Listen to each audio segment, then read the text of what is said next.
Bueno, esta es la incidencia de cáncer de mama a nivel mundial, tanto esta diapositiva de incidencia como la que va a venir después, que es de mortalidad, están sacadas de la página de la OMS, del Globocan. Yo la pongo no para analizarlo en profundidad, sino para hacer una mirada así a grosso modo. Como les decía, esto es de incidencia. Si vieran el color que tiene Argentina, fíjense que es un color bastante más parecido en incidencia a Estados Unidos y a los países denominados desarrollados de Europa.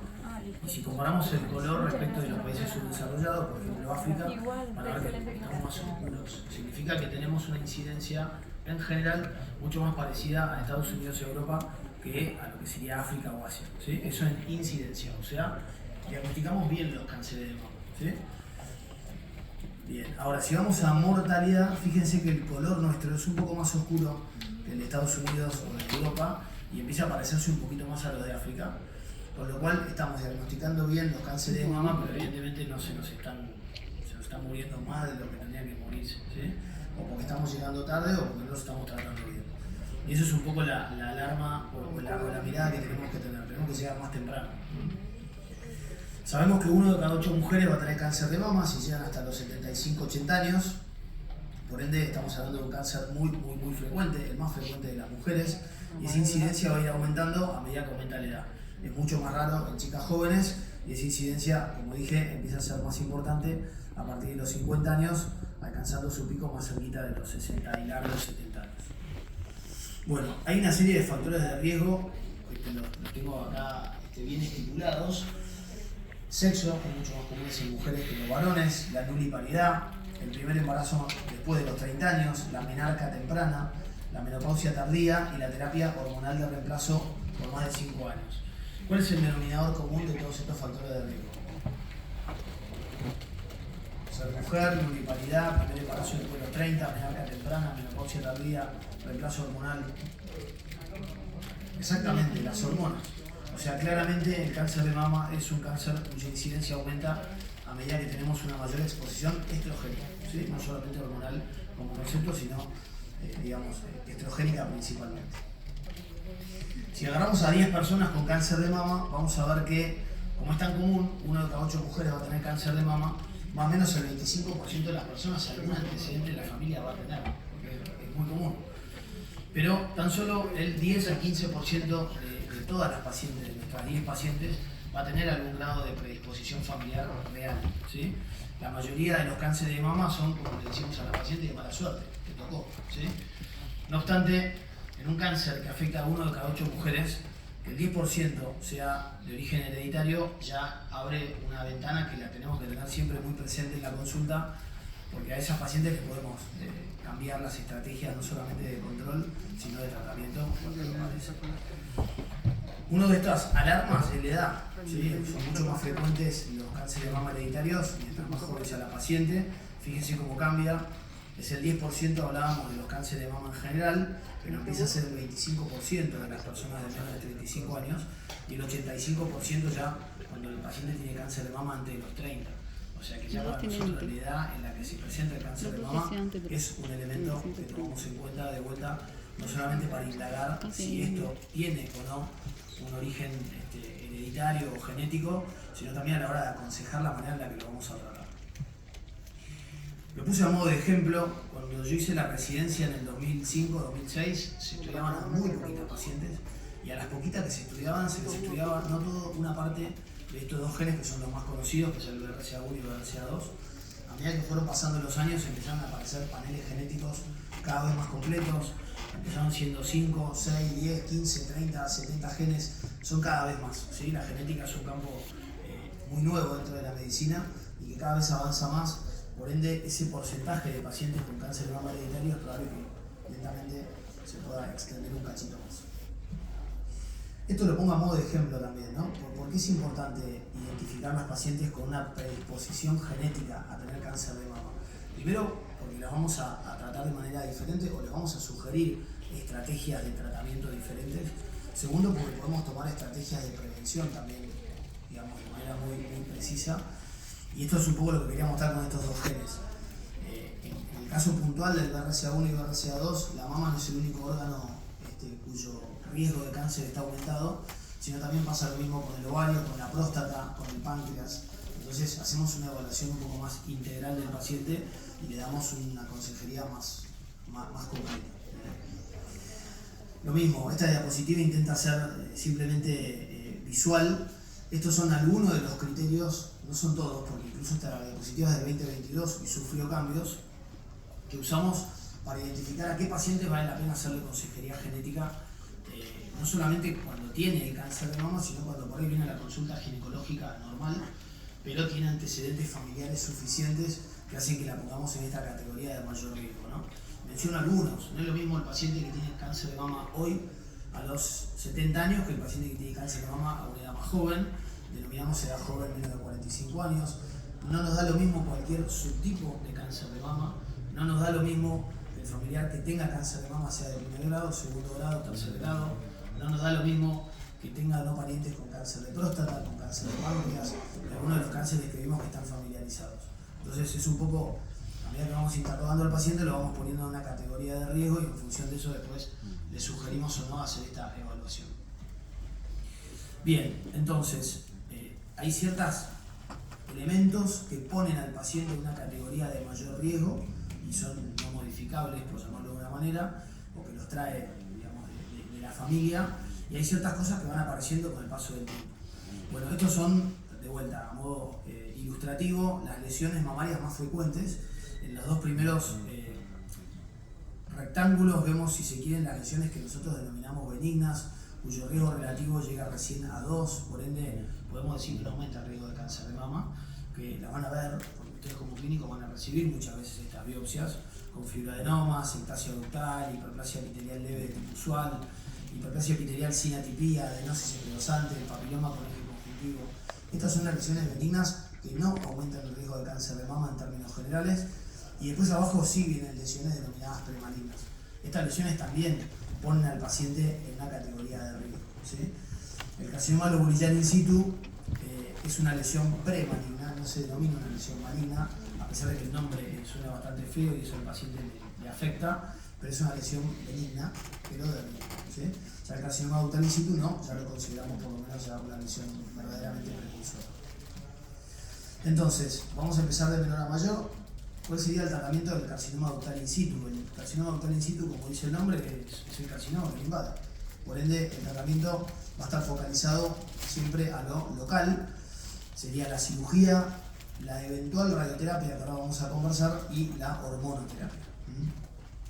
Desde el punto de vista quirúrgico, sabemos que del 14 al 46% de los carcinomas ductales in situ progresarían a un carcinoma invasor, sin hacer nada. O sea, yo sé que hay muchas pacientes con carcinoma ductal in situ de mama que si yo no hago nada, nunca van a tener nada. ¿Está bien? El problema es que nos cuesta identificar a qué paciente puedo no hacerle nada y cuál es la paciente que sí va a progresar a un carcinoma invasor. Entonces, las operamos, ¿sí? Cuando las operamos, intentamos obtener un margen de seguridad y el carcinoma in situ tiene un patrón de crecimiento, a diferencia del carcinoma invasor, que va creciendo. El in situ crece por parches y por eso requiere un margen un poquito mayor que el invasor, que es de 2 milímetros, ¿sí? Estos son los estudios que fueron demostrando que con distintos, digamos, margen de seguridad los resultados terminan siendo los mismos. Y básicamente concluyen que cuando el margen es de 2 milímetros o más, es lo mismo. Así que no necesito sacarle 1 centímetro de margen, con 2 milímetros estoy bien. Y aún en aquellos casos donde los 2 milímetros son más cortos, o sea, 1 milímetro o una célula interpuesta, igual decimos que el margen es suficiente, pero no el ideal, ¿sí? Es un poco lo que venía a decir ahora, ¿no? Esto lo que hace es avalarnos a que no, digamos, a que puedo no reoperar a un paciente cuyo carcinoma in situ salió con un margen negativo, pero menor a 2 milímetros. Entonces la pregunta sería, ¿cuál es el margen ideal para un in situ? Más de 2 milímetros. Suficiente, una célula, ¿no? Entonces decíamos que del 14 al 46% de las pacientes que no hacíamos nada recién iban a progresar un carcinoma invasor. Yo con la cirugía lo que hacemos es reducir esa chance. Y fíjense que una vez que ustedes las operan, del 12 al 20% de los carcinomas ductales in situ podrían recurrir en 10 años. O sea que ese margen lo bajé bastante, ¿está bien? Del 12 al 20%. ¿Cuándo recurren? O sea, este 12 a 20% en general recurren en el mismo cuadrante, en el mismo lugar donde tuvo el in situ original. Pero acá viene el problema y por eso las operamos y en general podemos decir que a la gran mayoría las sobretratamos. Porque si menos del 50% va a progresar un carcinoma invasor, podemos decir que más del 50% lo estamos sobretratando. Bueno, el problema es que cuando recaen, la mitad de las veces recaen como lesiones invasoras, ¿sí? Entonces ese es un poco el foco y el motivo por los cuales a veces preferimos actuar un poquito de más que de menos.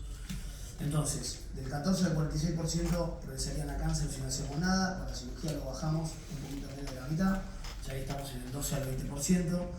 Si es un carcinoma in situ, hay que evaluar la axila o no. ¿Sí o no? En general no, porque si es un in situ uno tendría que tener por qué compromiso axilar. Así que el concepto es, el in situ no evalúa la axila, a menos que se den ciertas condiciones puntuales, que son las que están bien evaluadas en el consenso. De vuelta, el in situ no se evalúa la axila, a menos que yo tenga sospecha de que la paciente pueda tener algún foco de invasión que yo no lo esté viendo. Y esto es una cuestión de estadísticas. Si la lesión imagenológica es pequeña, le creo mucho a la punción porque es muy representativa. Si la lesión imagenológica es grande, en este caso fíjense que habla de más de 3 centímetros, entonces por ahí la punción no es tan representativa de lo que estoy pulsando. Entonces en ese caso puedo tener mis dudas y puedo hacer un centinela por las dudas, ¿sí? El ganglio centinela es, ustedes ya saben, el o los primeros ganglios de la cadera donde alguna célula podría irse. En términos generales no lo evalúo en el in situ, a menos que la lesión mida más de 3 centímetros, a menos que la lesión sea nodular, porque el in situ no suele manifestarse como lesión nodular, su representación imagenológica más común son las calcificaciones, y la tercera indicación es cuando le voy a hacer una mastectomía. La mastectomía puede ser porque el paciente lo desea, por la ubicación que tiene el foco que tiene la paciente, por muchas causas. La cuestión es que si yo a la paciente le hago una mastectomía, aun cuando estoy convencido de que tiene un in situ, y después en el diferido de esa pieza me viene un invasor, ya perdí la oportunidad de hacer una evaluación de ganglio centinela, entonces por eso lo hago como de oportunidad, ¿está bien? Pero el concepto es que el in situ no requiere ganglio centinela, a menos que se den algunos de estos 3 criterios que acabo de mencionar. Decíamos, yo repito un montón porque me gusta que por medio de acá algo pueda llevarse, ¿sí? Del 14 al 40 y pico% de las pacientes, si no hago nada, recién ese pequeño grupo va a progresar un invasor, a eso lo bajo a más de la mitad, más o menos 12 a 20% cuando las opero, pero sigo teniendo un pool de pacientes que no es menor, que van a seguir progresando, ¿sí? Estamos hasta ahora con la cirugía sola, nos quedamos entre el 12 al 20%. Entonces, ¿qué hago? ¿Les hago radioterapia? La radioterapia es un tratamiento local, ¿sí? Les hago radioterapia, a la mayoría, pero no es que lo tenga que hacer sí o sí a todas. ¿La radioterapia qué hace? La radioterapia, bueno, estos son los estudios que avalan el uso de radioterapia en carcinoma in situ, lo que hace la radioterapia es reducir al 50% la chance de que esa paciente recaiga, ¿está bien? O sea que ese 12-20% ya me lo llevé a la mitad, ya lo dejé entre el 6 y el 10% más o menos. Ahora, no modifica la sobrevida. ¿Por qué no modifica la sobrevida? Porque el in situ es una patología cuya sobrevida es más o menos del 99%. Entonces es muy difícil tener un tratamiento quirúrgico, radioterapia o hormonoterapia que tenga impacto en sobrevida. Pero les va tan bien a los in situ que difícilmente pueda usar como subrogante de éxito la sobrevida de alguno de los tratamientos porque les viene igual. ¿Está bien? Entonces lo focalizo en recaída. Tengan en cuenta también que el paciente con cáncer de mama le genera un impacto psicológico, más allá de lo estrictamente biológico, el hecho de tener algo relacionado al cáncer de mama y eventualmente recaer 1, 5, 10 o 20 años después. Por ende, a la recaída también le damos lugar en ese sentido. Bueno, con la radioterapia reducimos ese riesgo al 50%. Con lo cual, en muchas de las pacientes, por no decir la gran mayoría, les hacemos radioterapia, aun cuando sabemos de que hay otras que podrían no necesitarla. De hecho, hoy, en muchos de los consensos internacionales que más utilizamos, a las pacientes de más de 70 años podemos tranquilamente, a una selección de pacientes de más de 70 años, podemos omitirle la radioterapia, ¿sí? La radioterapia hoy se hace con muchísima tecnología, con mucha menor afección de los órganos vecinos, pero no deja de ser, no es inocua, ¿sí? Así que está bien que tengamos ese criterio en la cabeza y sepamos cuándo vale la pena utilizarla y cuándo no. Bien, bueno, esto es un poco lo que dice el consenso, que es lo que hablábamos recién, interrogamos bien al paciente, les ofrecemos la cirugía. Esto no lo dije, lo voy a mencionar ahora, pero lo voy a volver a mencionar después en el carcinoma invasor. Tanto para el carcinoma in situ como para el cáncer de mama es exactamente lo mismo. Si yo saco localmente la lesión, conservando el resto de la mama y haciendo radioterapia después, o sacando la mama entera, haciendo una mastectomía, ¿sí? El resultado desde el punto de vista de la sobrevida es el mismo. Por eso es que en general, cuando podemos conservar la mama, la conservamos, porque para el paciente es una cirugía no solamente más rápida y más sencilla, sino que desde el punto de vista cosmético nunca la mama le va a quedar más linda y más parecida a la otra que con su propia mama. Obviamente hay circunstancias que a veces no las podemos cambiar, como por ejemplo la ubicación de una lesión o el tamaño de una lesión, que no nos queda más remedio que realizar una mastectomía, o cuando en este interrogatorio inicial que hacemos vemos que el paciente tiene criterios para pensar que tiene un riesgo aumentado de volver a desarrollar el problema en el futuro. Entonces en ese caso por ahí sí estamos más, pero por eso se va a sugerir una cirugía no solamente terapéutica de lo que tiene ahora, sino también de reducción de riesgo para el futuro. Está mal usado el término de reducción de riesgo porque el cáncer ya lo tuvo, pero con el sentido de piensen que la paciente que hizo un tratamiento conservador, o sea, se sacó un parante, hizo radioterapia, genera un condicionamiento en el futuro si eventualmente repite el problema, porque la mama irradiada nos condiciona desde el punto de vista quirúrgico y reconstructivo, por ende siempre tenemos ese equilibrio en la cabeza que de alguna manera, para simplificarlo, lo apoyamos en la edad y en esa historia clínica. Bueno, eso es lo que dice acá. O le saco un pedacito de la mama y le irradio o le saco la mama entera. ¿Sí? Bien. Entonces, acá lo que dice es esto que les mencionaba. Sabemos que un porcentaje de pacientes no van a necesitar radioterapia y son aquellas principalmente que tienen lesiones pequeñas y bajo grado y que tienen receptores hormonales positivos que por ende van a hacer hormonoterapia. Bien, y con un buen margen, ¿no? Bien, y finalmente nos queda del carcinoma in situ el tema de la hormonoterapia, ¿sí? Decíamos que nos habíamos quedado de ese 14 a 46%, lo bajamos a 12-20 y ahí nos fuimos a la mitad, de 6 a 10. Bueno, la hormonoterapia nos ayuda a bajar ese porcentaje todavía un poco más, ¿sí? Fíjense que tiene una reducción de riesgo relativo del 37% y de riesgo absoluto del 5%, o sea que eso lo terminamos bajando todavía más. Obviamente, no todas las pacientes tienen la posibilidad de hacer hormonoterapia, eso depende de que el carcinoma in situ manifiesta receptores hormonales positivos, por ende no es algo que uno le puede elegir, sino que depende también un poco del subtipo de carcinoma in situ que tenga el paciente. Bien, y el histórico tratamiento hormonal de los pacientes con in situ fue el tamoxifeno, pero ya desde hace mucho tiempo se puede usar también inhibidores de aromatasa, entonces uno elige uno u otro tratamiento en función del paciente que tiene enfrente. Y esto que es importante, la hormonoterapia no cumple solamente un rol terapéutico en la mama donde tuvo el problema, sino también un rol protector en la mama contra la terapia. Bien, bueno, esto es un poco lo que les mencionaba recién respecto de la hormonoterapia. Bueno, y ahora vamos al carcinoma invasor de mama. Bueno, ustedes son clínicos, así que lo van a tener mucho más claro que yo. ¿Cuáles serían las estrategias de... Primero, que es una estrategia de prevención primaria? ¿Cómo? ¿Cómo? ¿El autoexamen es prevención primaria? ¿Qué es prevención primaria? No fumar, No se escucha. Entonces el autoexamen no previene la enfermedad.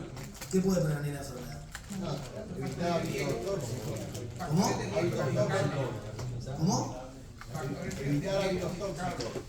Identificar factores de riesgo. Ok, yo identifico factores de riesgo. ¿Con eso ya hice la prevención primaria? No. Identificar factores de riesgo tampoco. O sea, está perfecto, ¿no? Es lo primero que hay que hacer. Pero no es una estrategia de prevención primaria identificar factores de riesgo. Sería el primer paso para pensar en hacer prevención primaria. Como bien dijeron por ahí, la prevención primaria es evitar que la paciente tenga la enfermedad. ¿Qué es la prevención secundaria? ¿Cómo? En realidad sería un diagnóstico precoz que nos permita modificar la evolución natural de la enfermedad, ¿ves? Y tratarlo de una manera mucho más amigable. La prevención secundaria es identificar precozmente la enfermedad antes de que dé síntomas. Y la prevención terciaria ya es el tratamiento convencional de la enfermedad, ¿está bien? Entonces, en patología mamaria tenemos prevención primaria, por eso les mostré la diapositiva al principio de las pacientes con una mutación en el VRC. Yo ya tengo una paciente y al momento de interrogarla me dice que su mamá, su hermana, su tío y su hermana tuvieron cáncer de mama, lo que voy a hacer es mandarle una consejería genética para ver si efectivamente esa paciente o esa familia tiene o no un gen mutado, y en la medida en la que lo tenga, yo puedo sugerirle estrategias de prevención primaria como, por ejemplo, mastectomía radical. muy bien, radical sería si fuese oncológica, pero le puedo pedir, nada, le puedo sugerir una mastectomía de reducción de riesgo, ¿está bien? Esa paciente, si se saca las mamas, esa paciente es sana, estamos hablando, ¿no? Esa paciente es sana, si se hace una mastectomía de reducción de riesgo, está reduciendo la probabilidad de tener un cáncer de mama entre un 90 y un 95%, que es un montón. Piensen también, en general, las pacientes con una mutación genética tienen una carga familiar. Tienen a su mamá, a su hermana, a su tía, a su abuela, lo que sean, padeciendo esa enfermedad, por ende, tienen realmente un interés en tratar de no pasar por ese mismo camino. Eso sería una estrategia de prevención primaria. ¿Todas las pacientes con una mutación genética tienen que hacerse una mastectomía bilateral? No. La mama, justamente por eso existe la prevención secundaria, la mama es un órgano cuya evolución natural de la enfermedad nos da tiempo, aun cuando tenga una mutación genética, a hacer un diagnóstico precoz. Esto ya está demostrado en el mundo entero que aun cuando uno tenga una mutación, si vos vas por el camino de la mastectomía, o vas por el camino de un control diferente de la población general, más estricto, la sobrevida es la misma, el paciente va a vivir lo mismo. ¿Cuál es la diferencia entre los dos caminos? El de la mastectomía bilateral reduce el número de casos, o sea, el paciente sufre menos cánceres, menos diagnósticos, pero de alguna manera también asume la posibilidad de sufrir complicaciones. Siempre digo a los pacientes, cuando yo hablo de complicaciones, en este caso no me refiero a complicaciones de su salud, me refiero a complicaciones vinculadas a la reconstrucción. Hoy las reconstrucciones quedan muy bien, yo después puse un par de fotos para que las vean, y realmente el resultado es bárbaro. Pero hay un porcentaje de pacientes que sufren complicaciones, y piensen que generalmente estas estrategias de reducción de riesgo se usan en chicas jóvenes, por ende las complicaciones cuando ocurren, que por suerte son pocas, son en chicas jóvenes cuyo resultado cosmético es importante. Entonces, de vuelta, uno lo sugiere, pero siempre cuando sabe que el contrapeso en la balanza justifica asumir esas eventualidades. Les decía que los dos caminos llevan al mismo resultado. El paciente que se controla estrictamente o el paciente que se saca las dos mamas le va a ir igual de bien. La diferencia es que este grupo va a tener menos cánceres, porque se sacó la mama. Siempre en las mejores manos queda entre un 5 o un 10% de tejido mamario, por eso la posibilidad de tener un cáncer igual existe, pero es mucho menor. Pero asume el hecho de casarse con la prótesis, con la reconstrucción o sufrir una complicación. Y este camino conserva su mama, por ende, desde el punto de vista cosmético nunca va a estar tan natural, por llamarlo de una manera, que con esos controles se va a controlar cada 6 meses. Es una paciente cuya lupa a la hora de hacer los controles va a estar multiplicada por 100, entonces va a tener que de alguna manera estar un poco más preparada a tener diagnósticos grises. Grises no necesariamente implica cáncer, implica lesiones sospechosas que van a llevar a la necesidad de hacer funciones y demás. Por ende, si el paciente lo asume, de vuelta, esto ya está demostrado en el mundo entero, pero el resultado va a ser el mismo. Eso es un poco lo que hablamos en el consultorio todos los días. A diferencia de la mama, por ejemplo, en el caso del ovario, si las mutaciones del BRCA, porque no todas las mutaciones aumentan también el riesgo de cáncer de ovario, ahí sí la recomendación ya es mucho más firme, porque el cáncer de ovario no tiene la posibilidad de hacer prevención, ¿sí? Entonces, ahí sí la recomendación es cuando la paciente tenga paridad cumplida, más de 40 años y demás, es sacar ovarios, y eso también termina repercutiendo en la posibilidad de padecer un cáncer de mama en el futuro. Bien, bueno, esto es lo que mencionábamos recién, ¿no? La prevención primaria arranca, como dijo alguno de ustedes, identificando factores de riesgo para ver en qué lugar ponemos a nuestras pacientes. En patología mamaria tenemos 3 grupos de riesgo. El riesgo clásico, que es el de la gente que está en la calle, sin antecedentes familiares importantes. Ese riesgo dijimos que era más o menos de 1 de cada 8 mujeres si llegan hasta los 75-80 años, por ende más o menos el riesgo del 13%, por eso dice ahí menor a 15. Riesgo intermedio son las pacientes que por ahí tienen algún antecedente de la familia, porque de vuelta es tan común que la mayoría de las personas tienen algún antecedente de la familia, por ahí tienen alguna lesión de riesgo, las que mencionábamos antes, una neoplasia lobular, una hiperplasia ductal atípica, y después de alto riesgo, que esas son las pacientes con mutaciones conocidas, ¿sí? Que ya tienen ese riesgo más aumentado. Bueno, principalmente a las pacientes de alto riesgo y a algunas de riesgo intermedio es a las que podemos sugerir estrategias de prevención primaria. No es lo común, pero a veces pasa que hay pacientes que tienen cancerofobia o lo que sea y terminamos también tomando conductas de prevención primaria quizás el riesgo no acompaña a esa balanza que le decía, pero bueno, en el fondo siempre el paciente es el que termina tomando las decisiones. Bien, y después tenemos la prevención secundaria, que es el screening. En Argentina, esto justo se dio en el diario hace poquito, porque en Estados Unidos fueron cambiando algunas de las normas. Esto es una discusión que se da en todo el mundo. No hay ninguna duda que después de los 50 años vale la pena hacer screening de mama. Después en algunos lugares dicen 2 años, una vez por año y demás.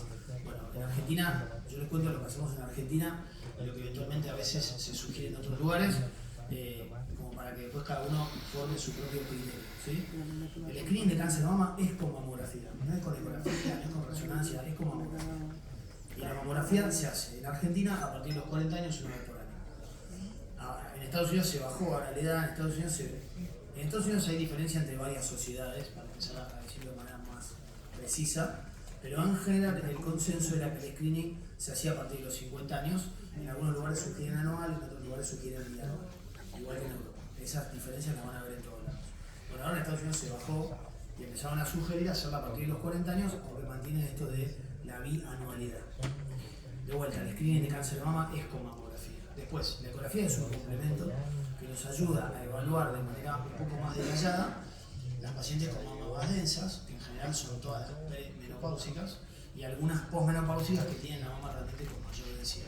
Pero no forma parte del screening, ¿sí? Ayuda, colabora, y la verdad es que lo usamos un montón, pero no es el screening en sí mismo.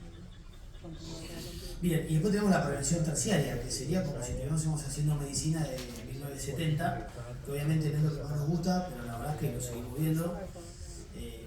Yo hasta hace poco, hasta hace 2 años más o menos, era el encargado de patología mamaria del Sanatorio Güemes, que tiene una población mucho más hospitalaria, por llamarlo de una manera, y soy el encargado de patología mamaria del Hospital Alemán, que tiene una población, si se quiere, más parecida a lo que se denomina primer mundo, ¿sí?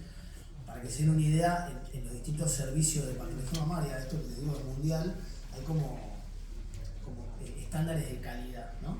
En la medida en la que vos diagnosticás muchos carcinomas in situ, podés decir que un servicio tiene buen screening, porque in situ no tiene manifestación clínica en general. Entonces, si vos tenés un porcentaje de carcinoma in situ cercano al 20%, tu servicio funciona bien.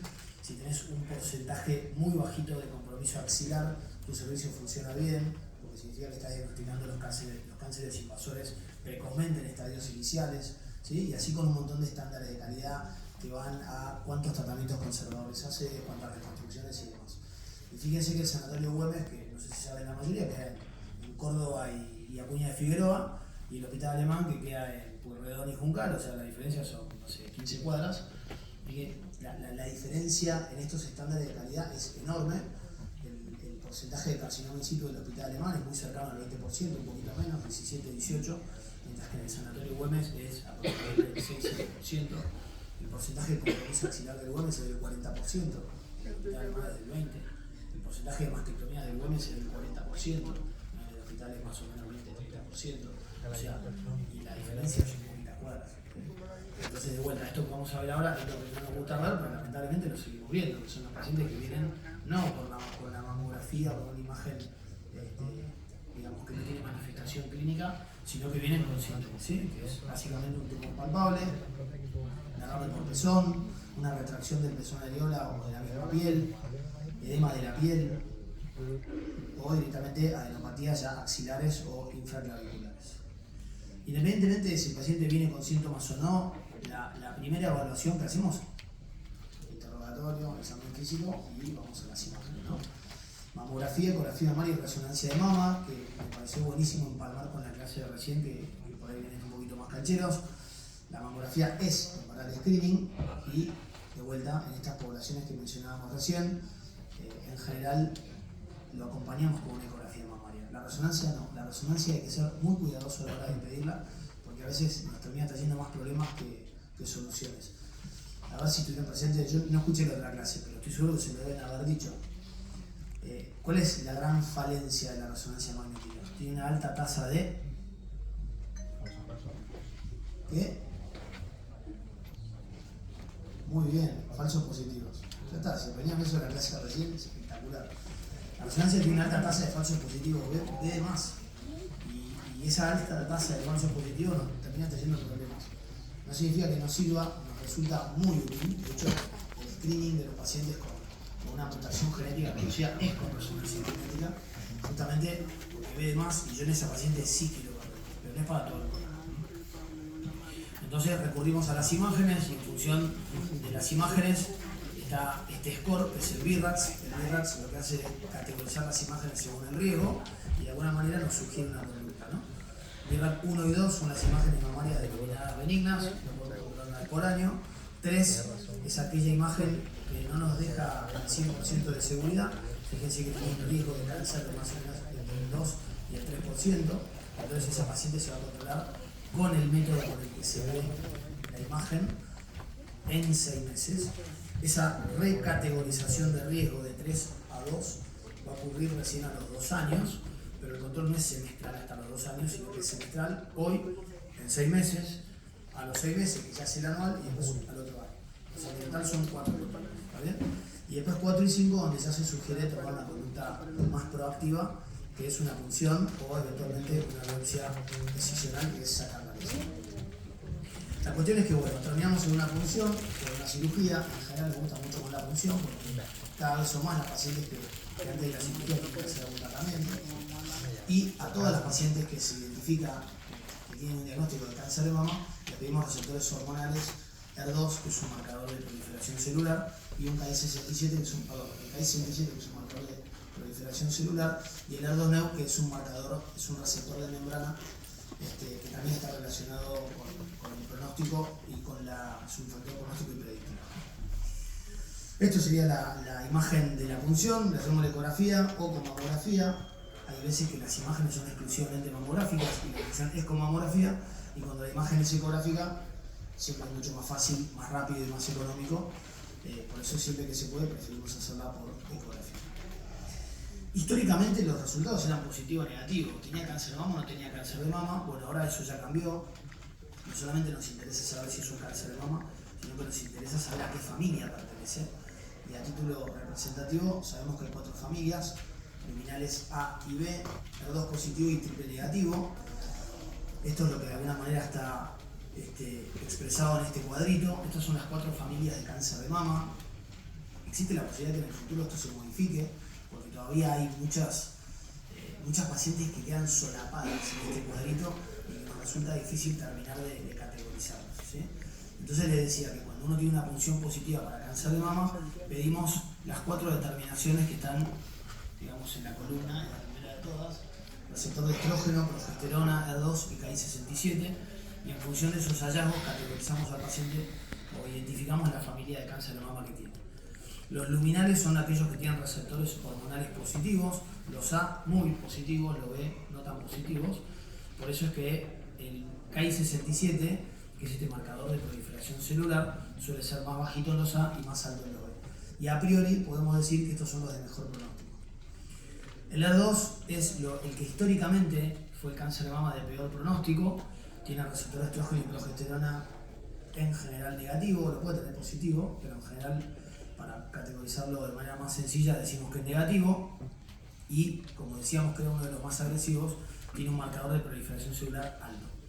Era históricamente el más agresivo hasta que se inventaron anticuerpos monoclonales específicos que hicieron que el pronóstico de estos cánceres mejorara muchísimo, siendo que ahora ya no es más el de peor pronóstico, sino que el de peor pronóstico hoy son los que están al lado, dice basal-like, son los triple negativos, o sea, que no tienen receptores ni de estrógeno, ni de progesterona, ni de ER2. Y obviamente, como son agresivos, tienen también un KI67 alto. ¿Cuál es el problema de los triple negativos? Como no tienen receptores para nada, nos cuesta identificar una terapia target para darle con la tecla.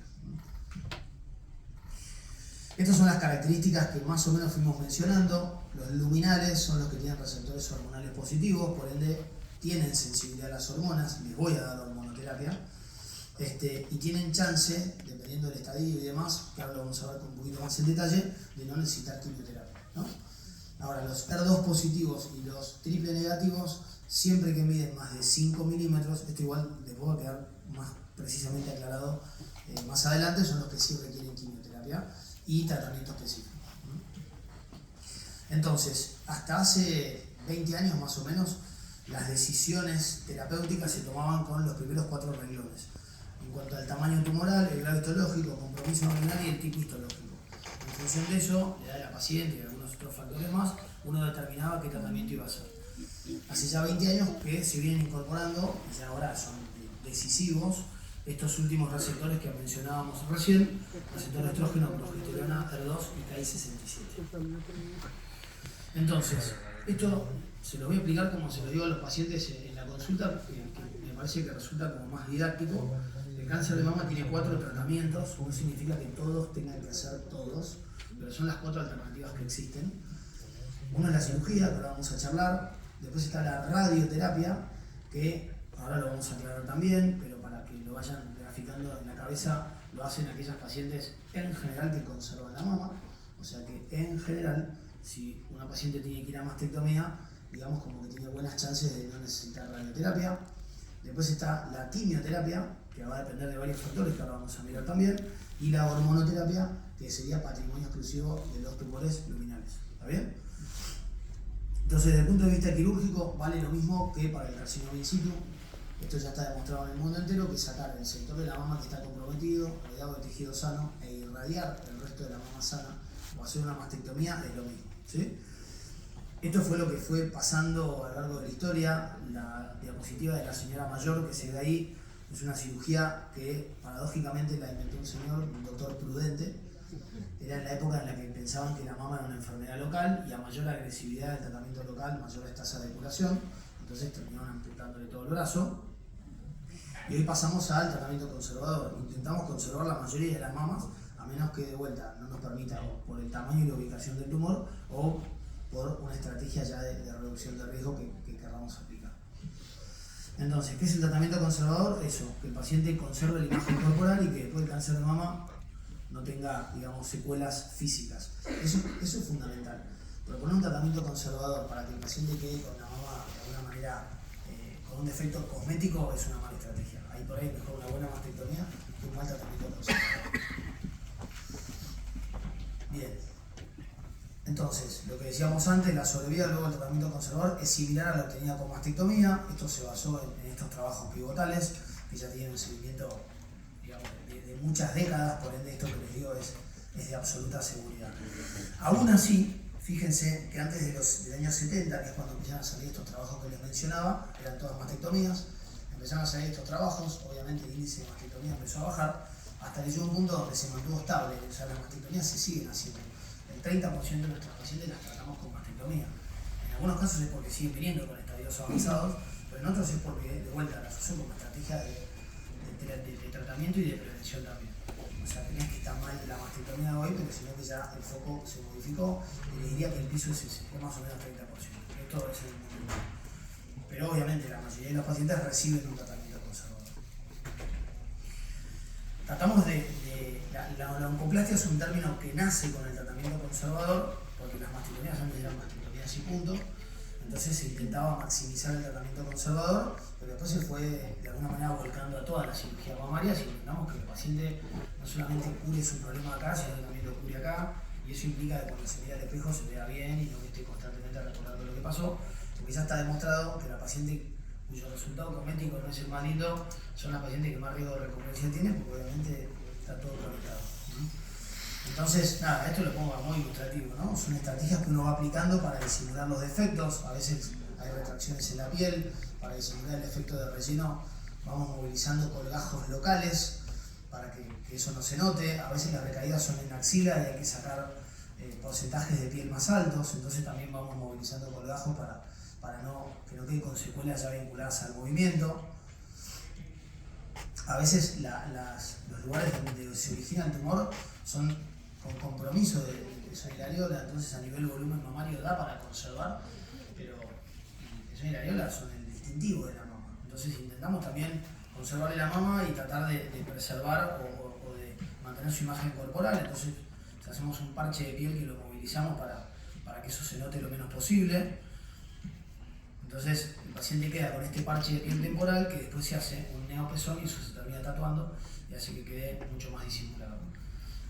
Piensen que hacer una mastectomía y poner una prótesis para muchas pacientes que son de determinada edad y que tienen la mama tóxica, las reconstrucciones mamarias no se miran guiñando el ojo o tapando la otra mama, sino mirando las dos mamas.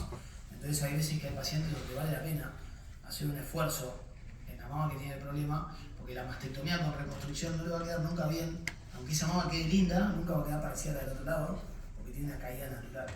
Entonces, yo siempre hablamos en el hospital de que uno tiene que maximizar las estrategias oncoplásticas en las pacientes que vale la pena conservar la mama y maximizar las mastectomías conservadoras, que ahora vamos a ver también un poquito, en las pacientes que vale la pena sacarle la mama, porque el foco tiene que estar justamente en que el paciente pueda dar vuelta a la página y olvidarse de esto. Entonces acá lo que logramos es eso. Esta paciente después sí hace el neopezón, se lo tatuas y queda con la imagen corporal mucho más conservada, mientras que si le hubieses hecho una mastectomía, la mama del lado derecho nunca hubiese sido ni cerca parecida a la del lado izquierdo. Bueno, acá lo mismo, compromiso parcial de la areola, le sacás una porción, lo volvés a cerrar y hacés que por lo menos la zona quede lo más disimulada posible. Decíamos entonces que en la actualidad el 30% de las pacientes igual se hacen mastectomías y muchas de ellas son jóvenes, obviamente, ¿no? Que son las que más les terminamos sugiriendo estas estrategias de reducción de riesgo. Entonces tenemos que tener en cuenta la reconstrucción mamaria. En general, las reconstrucciones las hacemos con prótesis. Yo siempre digo a los pacientes que conservamos el envoltorio, que nos llevamos lo de adentro, sería la manera más sencilla.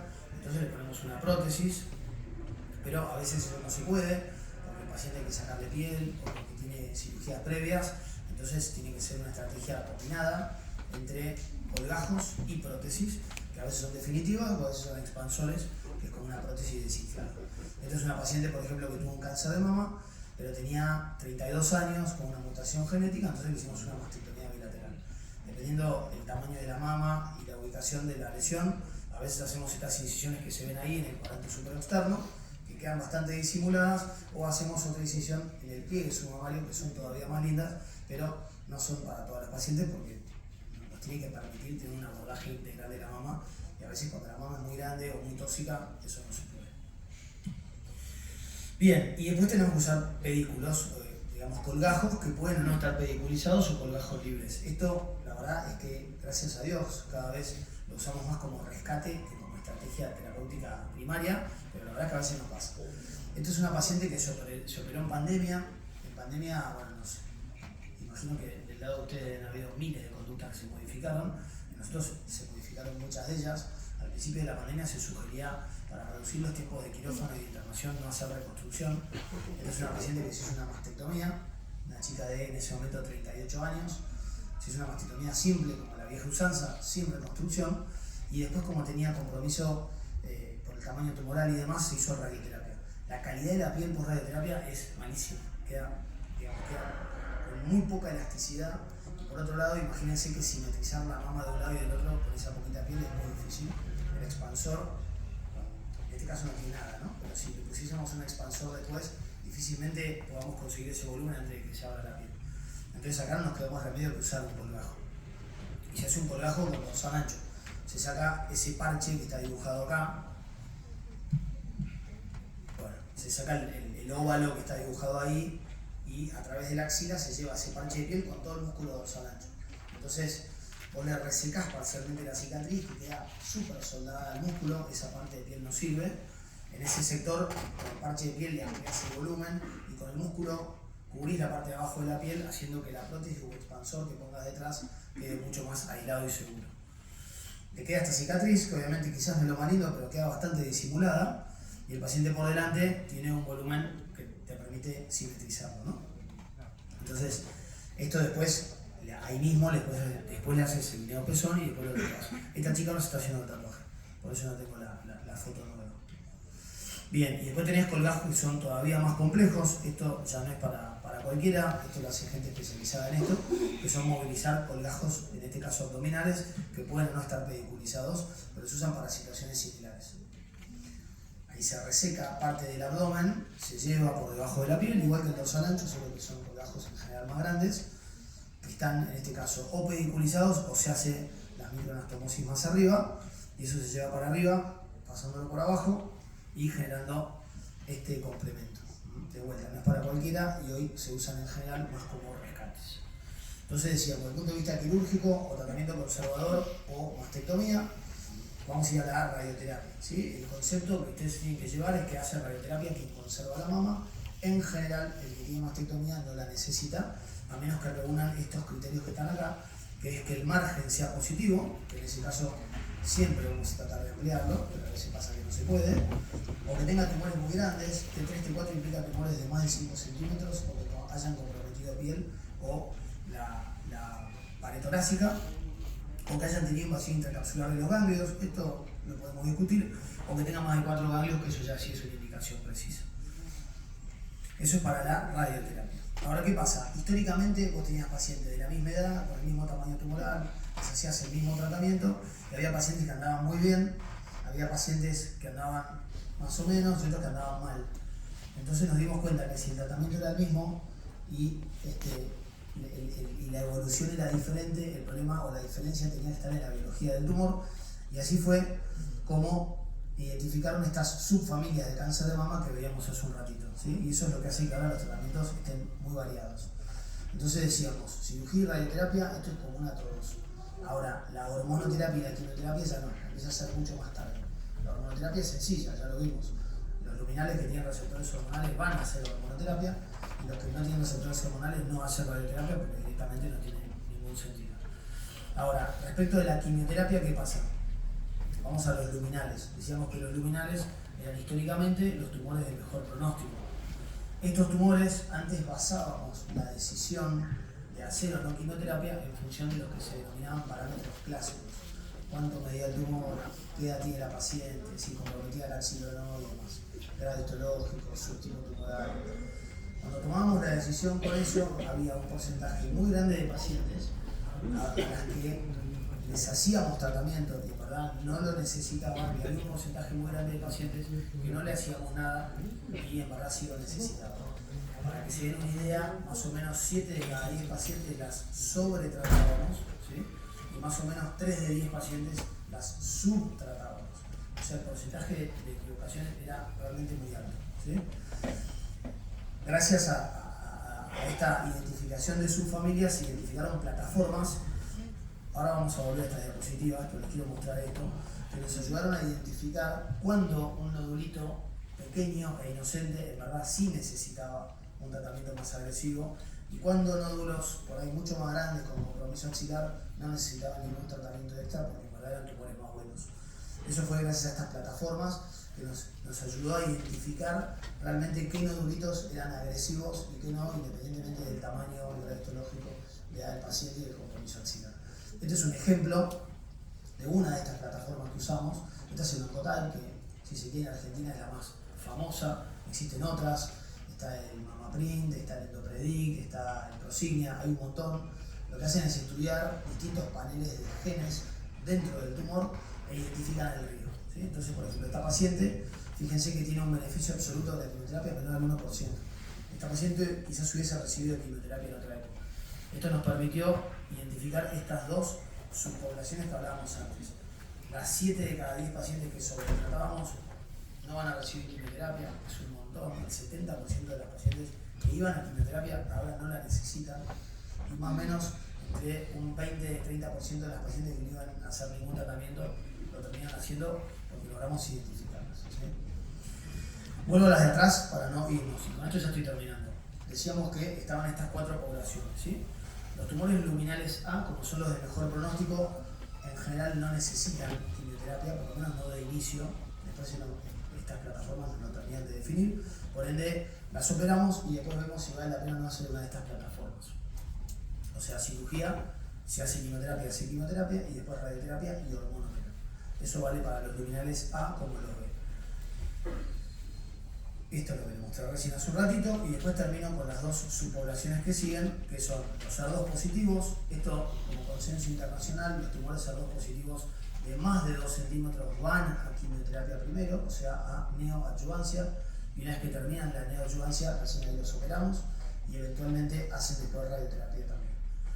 Y mismo consenso para los triple negativos. Los tumores triple negativos de más de 2 centímetros van a neoadjuvancia, o de menos de 2 centímetros, pero con axila positiva, y hoy el consenso ya está bajándose un poquito más. Podemos decir que de 1,5 centímetros para arriba también tenemos, no nos tiembla el pulso para mandarlas a neoadjuvancia primero y después las operamos, ¿sí? Y después lo mismo, a veces en la cirugía, posterior a la cirugía, hacen también radioterapia o continúan con la adyuvancia. Bueno, el camino es súper largo, ya se recorrió un montón, pero la verdad es que todo va evolucionando tan rápido que seguimos estando medio en pañales y algunas cosas. Bueno, ¿alguien tiene alguna duda, alguna pregunta? Sí.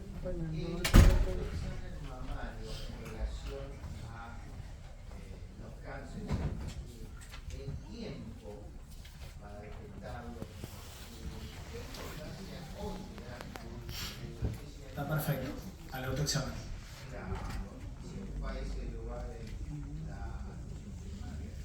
Bueno, el autoexamen mamario, todos los meses de octubre van a ver que todo el mundo recomienda el autoexamen y explican cómo hacerse el autoexamen y le dan muchísima difusión. El autoexamen está absolutamente demostrado que no modificó la mortalidad por cáncer de mama, sin embargo se sigue sugiriendo, y eso es porque la persona que se hace el autoexamen es un elemento de concientización. La persona que se hace el autoexamen tiene presente que se tiene que controlar y eso ayuda a que vaya al ginecólogo a hacerse los controles mamarios. Ese es el motivo por el cual se sugiere y por eso lo seguimos sugiriendo, no porque directamente traiga un beneficio, sino porque trae un beneficio indirecto que es la concientización. Piensen que cuando una persona se autopalpa algo, de alguna manera ya estamos, digamos, lejos del diagnóstico precoz, no significa que tampoco sea tardío, ¿no? Pero ya no es un diagnóstico precoz, ya no sería más una estrategia de prevención secundaria, porque la enfermedad ya dio síntomas, ¿sí? ¿Alguna pregunta, alguna duda? Bueno, seguimos con la segunda parte de